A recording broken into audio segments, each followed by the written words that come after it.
عاوزه تعملي كيكايه سريعه وسهله وكمان مش مكلفه، مش عاوزه تحطي كده فيها مكونات كتير، حاجه كده موجوده في البيت. تعالي بقى معايا، هاتي كوبايه دقيق وهاتي بيضايه وتعالي هنعمل احلى كيكه برتقال مع بعض. حاجه كده يعني من الاخر، مفيش احلى ولا اجمل من كده. ببيضايه وبكوبايه دقيق هنعمل كيكه البرتقال. هتقولي لي ازاي؟ هقولك بقى السر في حاجه كده بسيطه هتحطيها هتخليكي بقى يعني طعم البرتقال مفيش احلى ولا اجمل من كده. يلا بقى تعالي كده نشوف هنعمل ايه. لو اول مره تشوفي قناتي ما تنسينيش بقى في لايك، ما تنسيش في الاشتراك وعلى زر الجرس عشان تشوفي معايا كل حاجه حلوه وكل حاجه جديده. وقبل ما نعمل اي سمي الله. ومعانا المكونات، معانا ايه؟ معانا نص كوبايه من اللبن، نص كوبايه من السكر، وربع كوبايه بس من الزيت. الزيت بس يكون ريحته حلوه. ومعايا بيضايه واحده. ومعايا بقى البرتقان اللي انا هعمل بيه الطعم. برتقان ايه بقى ده؟ معايا برتقان قشر برتقان، انا ببقى محتفظه بيه كده في الفريزر وبطلعه ابشره ويبقى متاح بقى عندي وموجود عندي في اي وقت انا عاوزه اعمل فيه كيكه البرتقان. بيبقى طعمه حلو قوي وكمان كده بيعزز طعم الكيكايه وبيخليها طعمها حلو قوي. انا هضيف كل المكونات اللي قلت لكم عليها دي كلها، هضيفها في الخلاط كده كلها مع بعضها.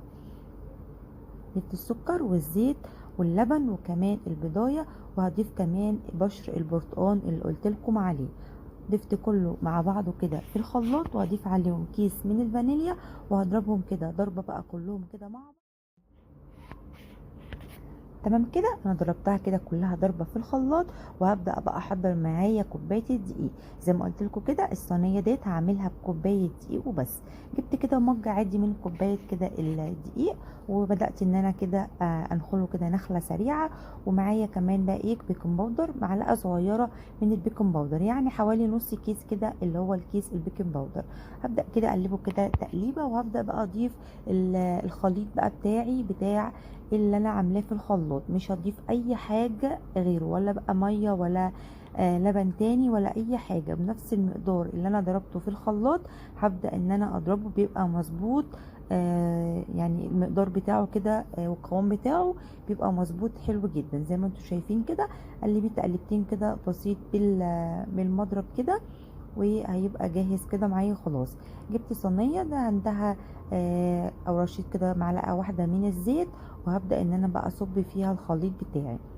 طبعا كوبايه الدقيق مش عاوزه صينيه كبيره، يعني صينيه كده تكون عندك وسط، صغيره كده وسط يعني. نبدا نحط فيها الخليط بتاعنا. هقول لك برضو المقدار بتاع الصينيه بيبقى حوالي ايه؟ بيبقى حوالي كده عقله صباع، يعني لما تصبي فيها الخليط تقيسي كده بيبقى حوالي عقله من الصباع. طلعت الكيكه اهو من الفرن. قبل طبعا ما كنت احطها في الفرن شغلت كده الفرن 10 دقايق عشان يبقى سخن شويه، وكمان حطيتها تلت ساعه. زي ما انا متفقه كده معاكم ان الكيكه بتقعد تلت ساعه ما بفتحش عليها الفرن خالص. طلعت كده جميله، يعني مش قادره اقول لكم ريحتها بتبقى جميله ازاي. كيكه البرتقال دي جنب كوبايه شاي كده بقى بيبقى احلى فطار. بصوا بقى يعني بشر البرتقال مديها بصراحه لون خطير، وطعمها كمان احلى يعني من شكلها. مفيش اجمل ولا احلى من كده. اعملوها على الطريقه دي ان شاء الله هتعجبكم. لو عجبكم الفيديو ما تنسونيش في لايك، ما تنسونيش في الاشتراك وعلى زر الجرس. دوسي على كلمه الكل عشان تشوفوا معايا كل جديد كل حاجه حلوه. ما تنسوش بقى تدعموني، واسيبكم في حفظ الله، والسلام عليكم ورحمه الله.